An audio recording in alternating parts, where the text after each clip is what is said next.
Hi everybody, welcome back to another video, or welcome if you're new here. Today's video is so exciting because I'm going to be filming my TBR jar picks my reads for the month of May. Literally every single person and their mother and their cat and their fish and their cousin at the start of these videos says how quickly the year is going. I never do that, but I'm going to allow myself at this time because what do you mean we're in May? We're picking a bunch of prompts and then we're allocating books based on those prompts to decide what I will be reading throughout the month of May. I don't think I really want to be getting to other than books on my spring TBR. I'll have the video linked if you're interested in watching that. But other than that, I'm in the middle of the tandem read, 1,300 pages of fantasy. That does mean that we shall be maybe not picking up too many fantasy reads because I don't think I can handle much more on top of that. But other than that, we're going to be looking at, you know, literary fiction, romance, maybe some magical realism, anything like that. Basically anything other than high fantasy. Without further ado, let's just pick the first prompt because I'm really excited to see what we've got for this month. If you're new to my videos, you won't know this already, but I did update these prompts the end of March. So for my April TBR, I was able to pick some new ones. So I'm hoping that we'll get some new ones here as well. Okay, let's go with this one. Prompt number 1 has a Goodreads rating over 4.3 stars. Okay, we love to see that because that does mean it should be a book that I will love, hopefully, if the majority of people also loved it. But let me just grab my phone. Okay, I'm back with my phone. We're going to go to Goodreads and I'm going to look at what has a rating over 4.3. It's on my shelves. So I actually have a shelf on Goodreads called My Shelves. So we're going to go there. I'm going to sort by average rating and the highest one. Average rating. I'm really nervous. Why is this taking so long to load?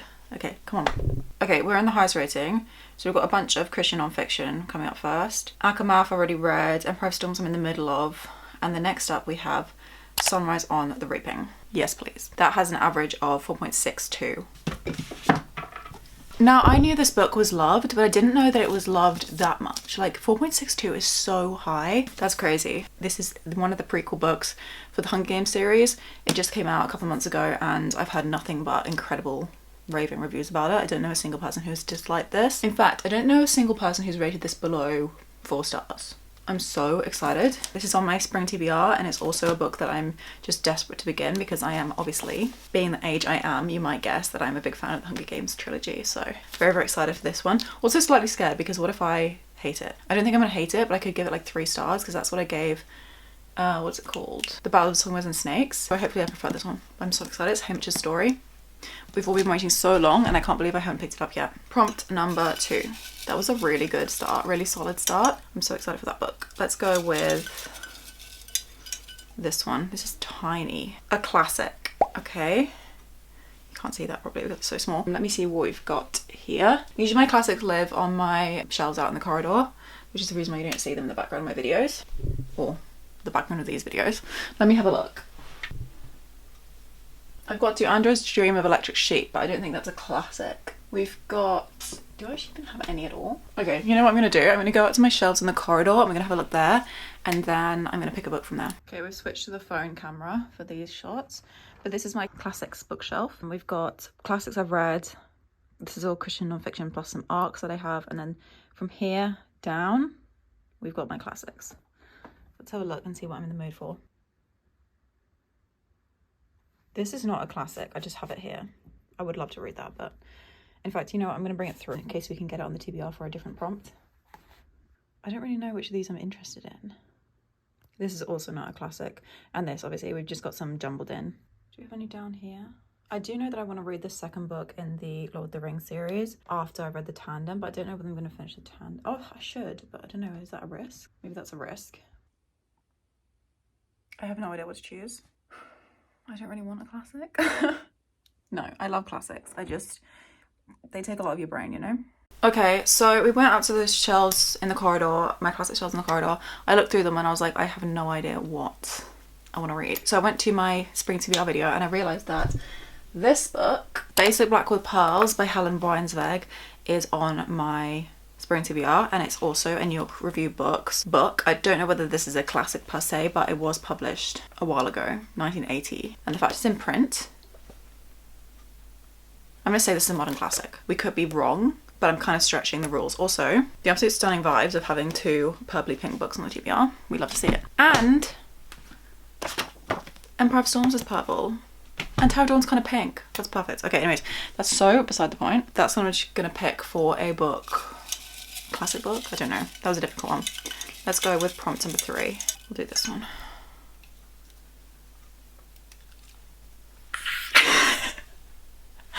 You know what's so funny is that when I was picking up this prompt, I was like, I really want to get this prompt. It's not gonna happen. And then, oh my gosh, I can't even say it. I'm so excited.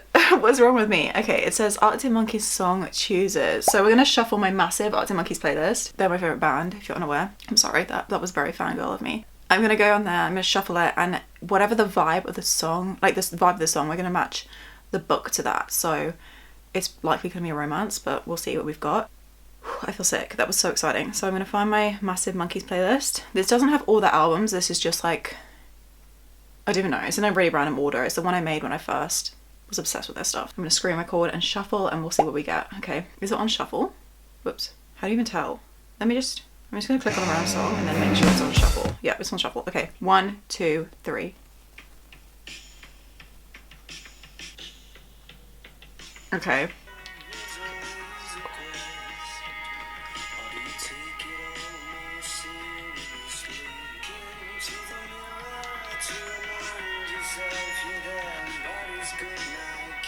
Okay, this is difficult. We've got Love is a Laser Quest, which is about reflecting back on an old relationship and feeling nostalgic, and also like they were the one that kind of got away. My gosh, first of all, I feel like I'm gonna cry. But if we put that aside, what am I going to pick for this? So we either want something that's really, like I said, nostalgic, or we want something that's like a second chance. Do I even have any second chance romances? I'm just looking at my romances, like my romance TBR, by the way. You can't see that because I'm off camera, but I don't think we've got, like, is Lost and Lassoed a second chance romance? No. I swear one of these series, maybe it's the next one coming, is second chance romance. Out on a Limb isn't. More Than Words, I don't think it is. We could do a sad book. Because Lost and Lassoed, oh my gosh. Because Love is a Laser Quest is sad. We've also got Funny Story. This is like post-breakup, but it's not really like nostalgic for the relationship. It's just like these people being sad, basically. Is Off the Races second chance? No. I don't think Reckless is second chance. This is Accidental Pregnancy. Yeah, no. Okay. Is Wild Love second chance or something along those lines? No. Okay, so this is going super well. We love to see it. One option I do have is 1,000 Boy Kisses, because this is a sad book. Yeah, this is it. This is it. Okay. As teenagers, Rune and Poppy grew from friends to lovers. Love that promised to last a lifetime. But their worlds were shattered when Rune was sent home to his native Norway. Yes, please. Okay, this is perfect. Now I can't think of there without thinking of you. I doubt it comes as a surprise. And when I'm hanging on by the rings around my eyes and I convince myself I need another, and for a minute it gets easier to pretend that you were just some lover. And then this is gonna end sadly as well. So, is this. Do I want to be reading a sad romance book right now? No, but that's fine. We're gonna have to do it. The Arctic Monkeys song chose. Who am I to deny Alex Turner something? I'm a nobody and nothing compared to him. That's such a joke, obviously. We're all equal. We all have as much worth and value as one another. He does just also happen to be an angel living on earth. Let's do this. Actually, we've got 2 of them. Which one do I go for? I'm gonna choose this one because this is a bit longer. Actually, there's 2 of them here. Okay, we'll go with the skinny one, which hasn't been opened. A book that a book bestie gave 5 stars. I mean, I could go to Lucy's page. What was the book that she... I don't know, actually. You know, I was going to say Chris Bent. I don't really want to be reading that at the same time as The Tandem. Let me go to her profile. This is Library of Lucy, Lucy Rose on YouTube. I'm going to find a book that she loves and then see if I own it. Okay, she gave Love Theoretically 4 stars. I have that on Kindle. She gave Dowry of Blood 4.5, but I did want to read that one after I read Dracula because that's like a Dracula's Wives retelling. Okay, now I'm just stalking through her read list and then seeing if I have any of these on my TBR. So far we're not going very well. Yeah, I knew she loved the song Word in the Heartstone. That was a 5-star read. I associate that book with her, but I don't want to start that yet. because I haven't finished the second book in the original duology of that series. She loved Hopeless by Chestnut Springs by Elsie Silver, but I'm not up to that book yet. She loved The Kiss of Deception, and I literally just bought that book 5 seconds ago, like a couple of days ago. This is long and it's starting a new fantasy series, which I feel like is not a good idea though. Oh my gosh, Lucy, it's so difficult. She loved Reckless, which is the next book I have to read in the Chestnut Springs series. Maybe we do that. She gave that 5 stars. None of these other ones I have on my TBR. Oh, she loved Divine Rivals, and she said one of my new all-time favorite books. Okay,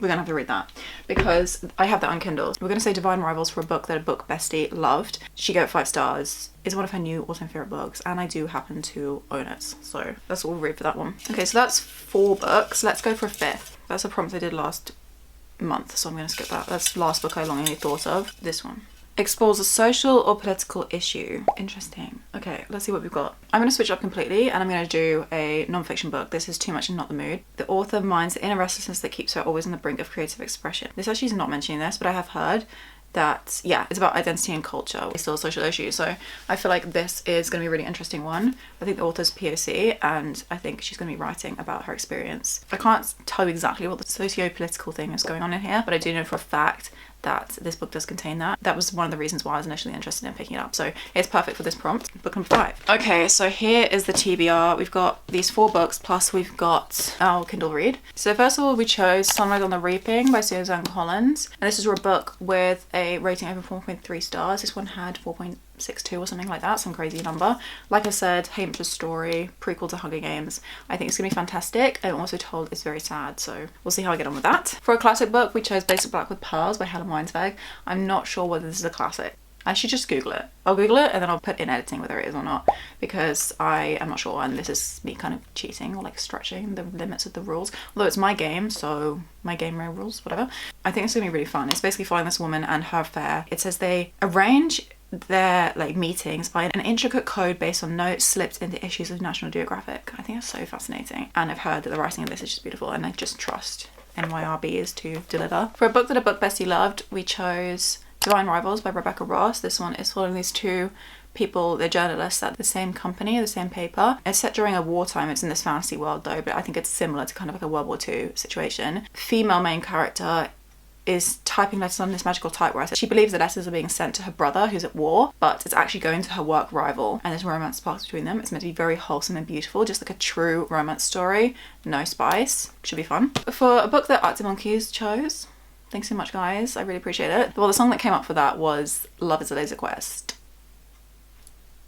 And we somehow got 1,000 Boy Kisses by Celia Cole from that. Really sad book, I believe. I actually got spoiled for this a little while ago, but I think I've forgotten enough of what I was spoiled for that I think I'll be okay. I was in a cafe and the barista was speaking to their colleague and explaining the entire plot of the book to their colleague and spoiling everything for everyone in the cafe, so thanks so much, thank you.